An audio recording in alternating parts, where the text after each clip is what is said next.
measures for fiscal year 2018-19, read my lips, no new taxes. The high point of Minister Shaw's budget debate presentation recently. Stay tuned for a recap coming up in today's show. We also share doping information everyone needs to know. Hello, I'm Carrie Ann Smith, and this is Jamaica Magazine.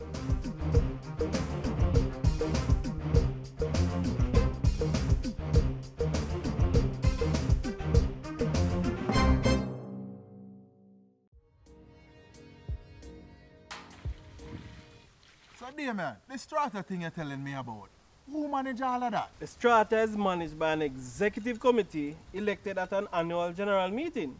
They ensure that the property is insured, keep accounting records, prepare the budget for the year, and submit annual returns to the commission. Annual returns? Yes, ma'am. Annual returns are audited financial statements or a copy of the accounts prepared in accordance with generally accepted accounting principles for the financial year and must be filed within 120 days after the end of the financial year. For more information on strata living, contact the Commission of Strata Corporations.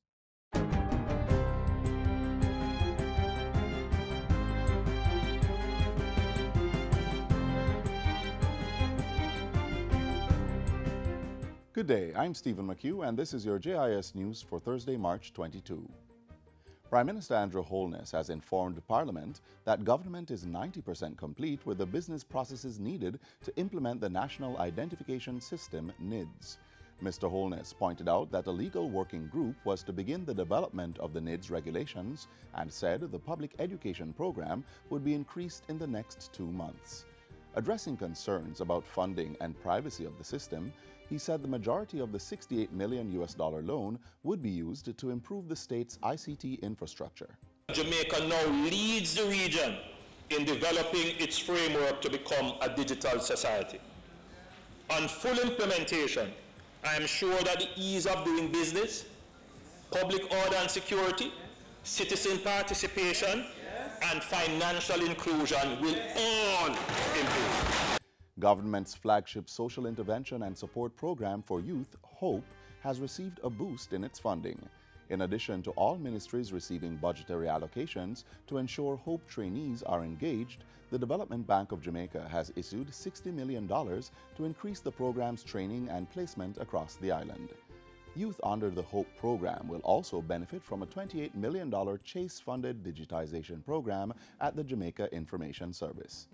This project will employ persons from the HOPE program who will be trained in media archive management skills and intellectual property management. This will not only provide our young people with marketable skills and experience that makes them more employable, but it will open up opportunities for innovation and players in the creative industry to use print and electronic material that will promote Jamaica. The National Security Ministry has given the Jamaica Constabulary Force another 42 motorcycles and 19 motorcars to do its job. The motorcycles, which cost $44 million, will be assigned to the Traffic Division, while the cars were bought at a cost of $60 million for the Criminal Investigation Branch. That presentation on Tuesday preceded another ceremony on Wednesday, during which the National Security Minister handed over 2 vehicles to the Guys Hill Police. A new television was also purchased for the station. Because we want to slowly begin to fix up the stations, not only for the community, but also for the officers who serve from the station. At the ceremony, Minister Montego provided an update on the state of public emergency in St. Catherine North, which he said had so far led to 332 persons being detained. We still have 33 persons at Tambourine Farm being detained and being processed, and we have recovered 1 gun and 10 rounds of ammunition, and the operations continue. Government has given approval for the Passport Immigration and Citizenship Agency, PICA, to go ahead with the implementation of the online passport application facility. I submitted a submission, and my colleagues found favor, and they have given approval for us to spend US $1.2 million to implement the online application, which again will not only assist our citizens here in Jamaica, but our citizens that are spread right across the world, whether you're in Australia or you are in Miami, you'll be able to go online and to apply for your passport, whether a renewal or a new passport. The security minister was at PICA's Constant Spring Road offices on Tuesday to present the agency with a new Mitsubishi Rosa bus.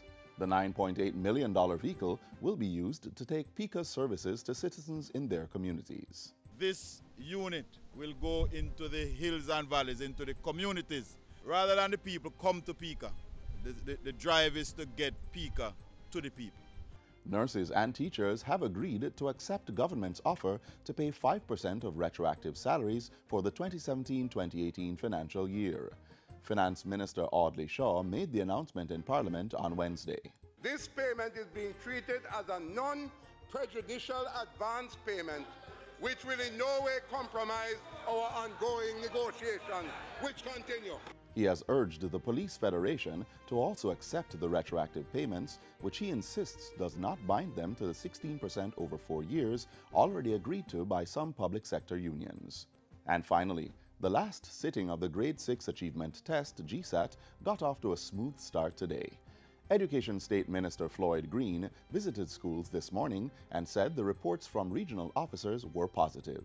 We do have contingency systems in place, but thus far we've got no report in the system in relation to difficulties, so we do expect a smooth 2 days of GSAT. Minister Green was at the Hope Valley Experimental School, where about 90 students are among 39,000 sitting GSAT island-wide. He had a word of advice for parents whose children completed the first batch of papers today and are prepping for tomorrow. Support them. Don't spend too much time asking them about the exam, because you want them to focus on the next set of papers that they have to do. Just remind them that you love them and remind them that you believe in them. And that's it for JIS News Today. I'm Stephen McHugh. Thanks for watching.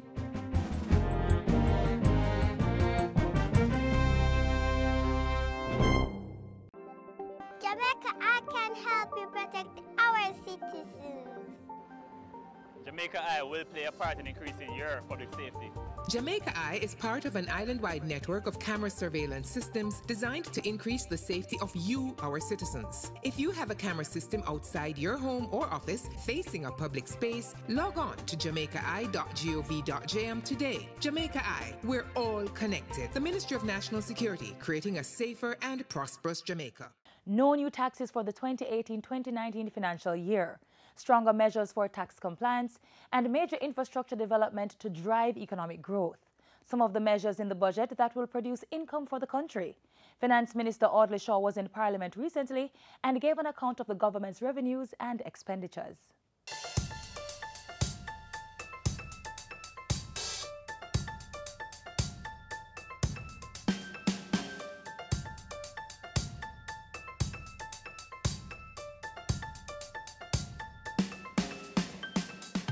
No revenue measures for fiscal year 2018-19. Read my lips, no new taxes. For the first time in 14 years, there is some relief for the Jamaican people. Good news for taxpayers from Finance Minister Audley Shaw as he opened the budget debate on March 8. So how does the government intend to finance the $773.6 billion budget?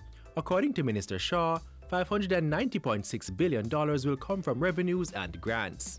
Of that amount, $518.4 billion will be earned from existing taxes, $60.9 billion from non-tax revenue, $2 billion in capital revenue, and $9 billion in grants.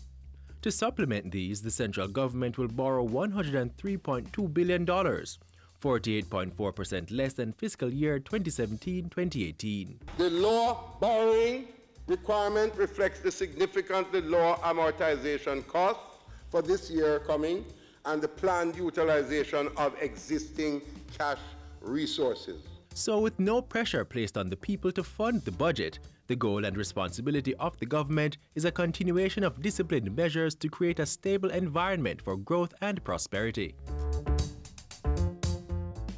A stable fiscal foundation was set in the 2017-2018 financial year. Among the factors, more spending power among the labor force through the $1.5 million raised tax threshold, increased employment, economic growth of 0.9%, and significant reduction in the ratio of debt to gross domestic product (GDP). We expect to close this fiscal year with a public debt to GDP ratio of just about 105%. We are well on track to bring the ratio down to at least 60% of GDP by the year 25-26 fiscal year. Other fiscal stability markers include a reduction in the inflation rate to 4.8% as at January 2018, as well as relative stability of the foreign exchange rate from the implementation of the Bank of Jamaica's foreign exchange intervention and trading tool. There was also an increase in the net foreign exchange reserves of $2.5 billion at the end of December 2017. We have done well on the path towards greater economic growth and prosperity. And the big one is passing all financial, performance, and structural benchmark targets under the IMF standby arrangement. As we reap the benefits of our sustained fiscal discipline, this new budget will also usher in a concerted campaign to support actions that boost growth and increase income. In the 2018-2019 financial year, government will build on the platform of prior achievements to stimulate growth. Targeted areas are infrastructure development, investments, business financing, and employment opportunities. Among the projects are ongoing work on the North-South Highway and the Mandela Highway Improvement Project, and the commencement of the Constant Spring and Hagley Park roads upgrading, as well as the South Coast Highway and Montego Bay Perimeter Road. These expenditures reflect the significant and substantive focus of this government to ensure that more roads are built and maintained. These include farm roads and roads in the rural and urban areas of Jamaica. Other major development projects for the fiscal year include GISCO's multi-billion-dollar investment in the Alpart Alumina plant, construction of the BPO Technology Park at Nagohead in St. Catherine, the establishment of the Morant Bay Urban Center, and $68.4 billion public bodies investment program. For greater economic growth, access to financing for micro, small, and medium enterprises (MSMEs) are being facilitated by the government through funding from international partners. This includes assistance with single-digit interest rates, venture capital, factoring, and leasing. It also will expand the assistance given to the small and medium-sized entities to meet the collateral requirements of commercial banks. Public sector transformation will continue, with some public bodies being merged, subsumed, or transferred back to central government. The aim is to reduce spending and create efficiency in service delivery. Further cost savings will come from take-up of the Special Early Retirement Program SERP to reduce the public sector wage bill. Meanwhile, self-financed public bodies will continue to contribute to government's capital budget. As a group, they are expected to generate an estimated $344 billion in revenue for fiscal year 2017-18. The group will also transfer a net $45 billion to the central government in terms of financial distribution, taxes, and other program support. Special focus will also be placed on tax compliance, housing, national security, and human development. Our government is fully committed and determined to continue the work and efforts necessary to ensure that we build on our successes to date as we seek to create a stronger, safer, and more prosperous society in our country, Jamaica, land we love.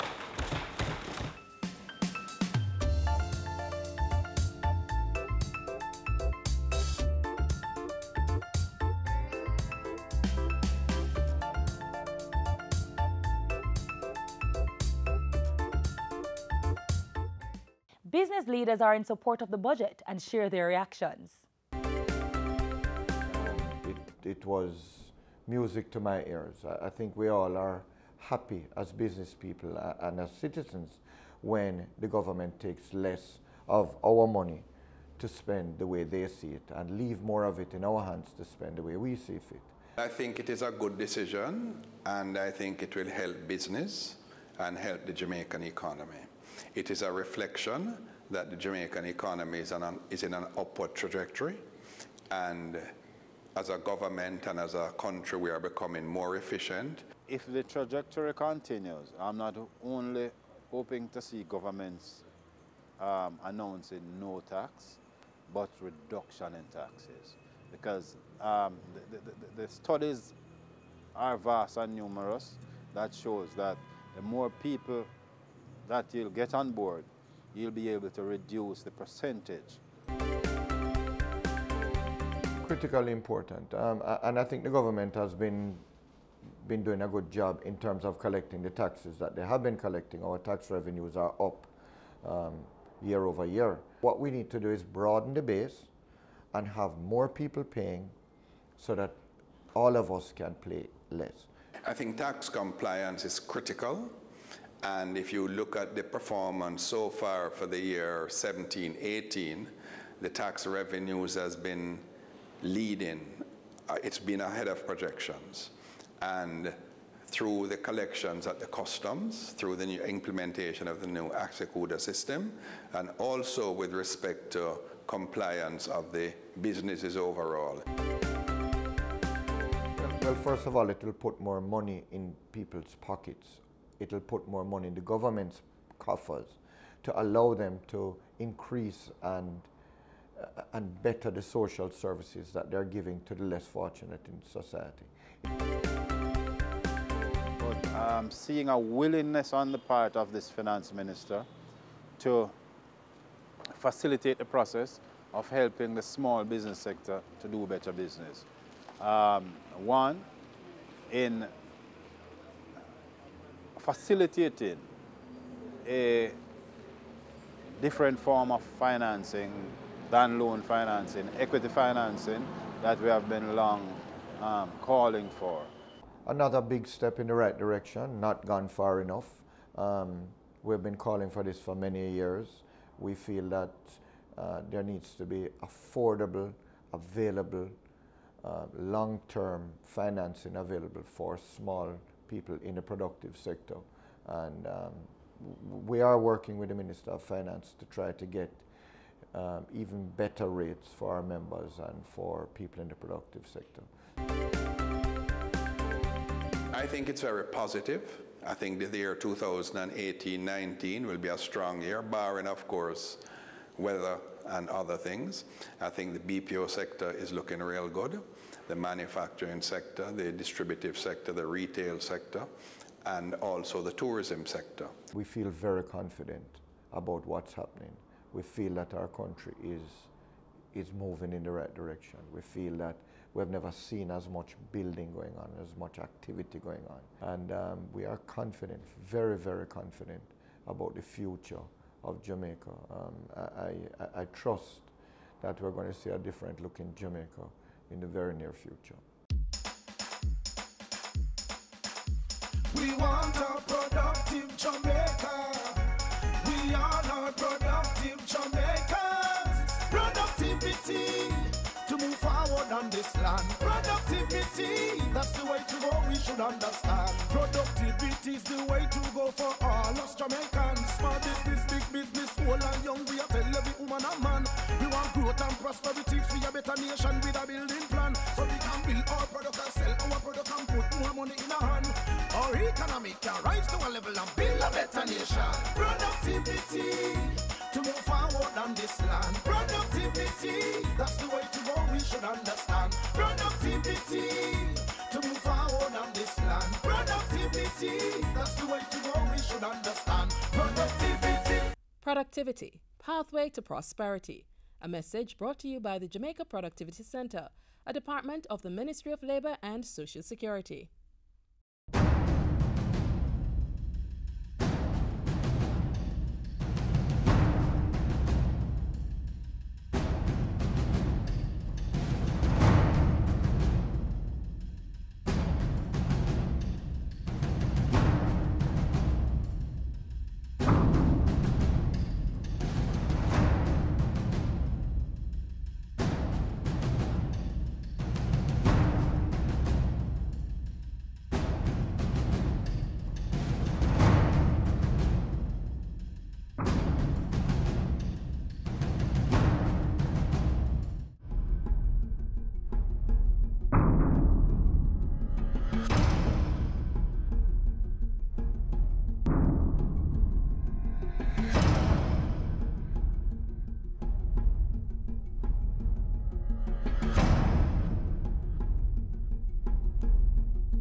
The Grace Kennedy Issa Boys and Girls Championship is now on, and students would have put in a lot of preparation.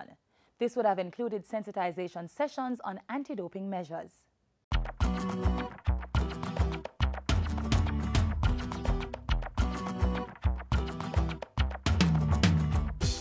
Athletes can be selected for drug testing either in competition or out of competition. They will be required to provide a sample of their urine, blood, or both for analysis. In-competition testing can be done up to 12 hours before or immediately after an athlete participates in a sporting competition. They can be selected either through random selection based on their finishing position or through target testing. Out-of-competition testing can happen at any time or anywhere. Athletes from the registered testing pool, the group of top-level athletes established by the National Anti-Doping Organization, are required to submit whereabouts information to facilitate out-of-competition testing. After selection for testing, the athlete is notified by a certified doping control officer, DCO, or chaperone. The DCO and chaperone should provide valid identification as well as their letter of authority. The athlete is then required to provide valid identification, sign the notification form, and report to the doping control station immediately. A legitimate request for a delay can be granted for reasons including participation in a medal ceremony, completion of a training session, or finding an interpreter or a representative to assist with the sample collection process. At all times, the DCO or chaperone must ensure that the athlete remains in full view until they are ready to provide their sample. It therefore means the athlete will be shadowed everywhere he or she goes. Upon arrival at the doping control station, the athlete should provide their personal information such as name, address, and telephone number, which is written on the doping control form. If a urine sample is requested, he or she will begin the sample collection process by washing hands with water only. After that, the athlete will be asked to select a sample collection vessel and ensure it is sealed and intact, enter the restroom accompanied by the DCO or chaperone of the same sex, disrobe from mid-torso to knees to provide a clear view of the passing of the urine, and pass at least 90 milliliters of urine into the vessel in full view of the DCO or chaperone. Athletes must keep possession of their urine sample at all times until it is sealed. If the urine sample is less than 90 milliliters, then a partial sample kit must be used. A different partial sample kit will be used to store each sample passed until the volume of urine is equal to or more than 90 milliliters. The athlete will select a partial sample kit, checking to ensure it is intact. Pour the entire urine sample in the partial sample kit, close and seal the kit as instructed by the DCO. The athlete can choose to keep the partial sample or leave it with the DCO. The DCO or chaperone must continue to shadow the athlete until he or she is ready to pass another urine sample. The athlete will then have to select another sample collection vessel and pass urine as he or she did before. When the required volume is reached, all samples will be combined in a new sample collection vessel, beginning with the first partial sample passed. The athlete will then select a urine sample kit. After checking the box containing the kit to ensure it is sealed and intact, they should open and remove its contents: 2 bottles, one labeled A and the other labeled B, as well as 2 plastic bags. Ensure the seals on the bottles have not been broken and that the code numbers on both bottles, the bottle caps as well as those on the box, are the same. Those numbers will also be recorded on the doping control form. Then, as instructed by the DCO, the athlete should pour the urine sample up to the marked line in the bottle labeled B. Then, pour the urine sample up to the marked line in the bottle labeled A. Any remaining urine should be poured up to the shoulder in the bottle labeled A. If there is still more urine, it should be poured into the bottle labeled B, leaving only a small amount in the sample collection vessel. These represent the athlete's A and B samples. The athlete will then close both bottles securely, ensuring there is no leakage. At this point, the DCO can also check to ensure the bottles are securely closed. The athlete will then be instructed to put the bottles in the plastic bags and place them in the box. The plastic bags will then be sealed, and the athlete will close the box and hand it over to the DCO.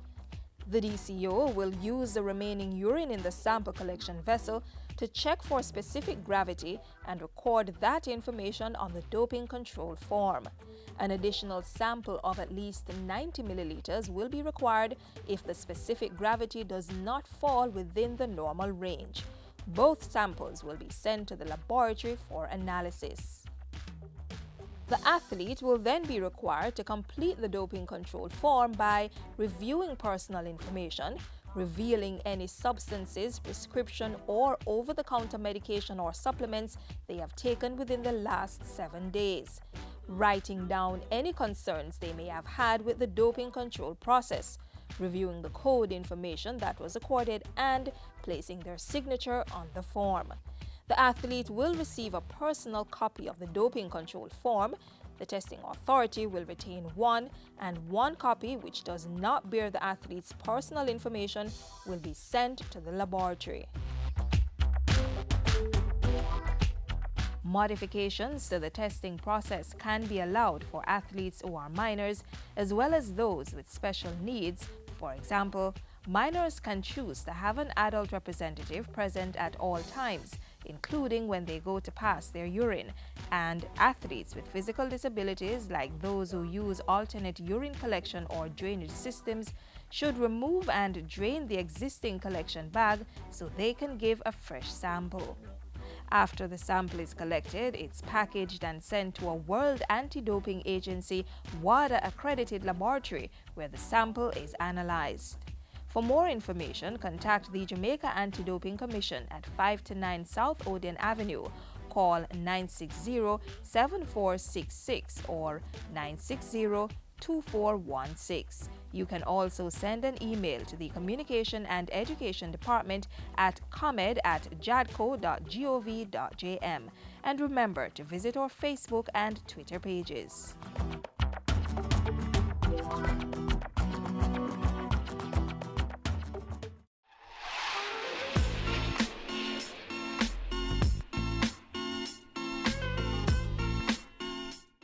We've come to the end of our show, but certainly not the end of our connection.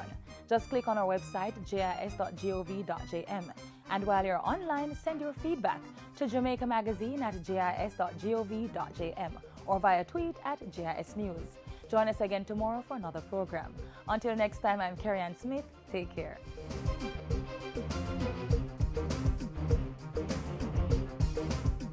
This has been a production of the Jamaica Information Service, the voice of Jamaica.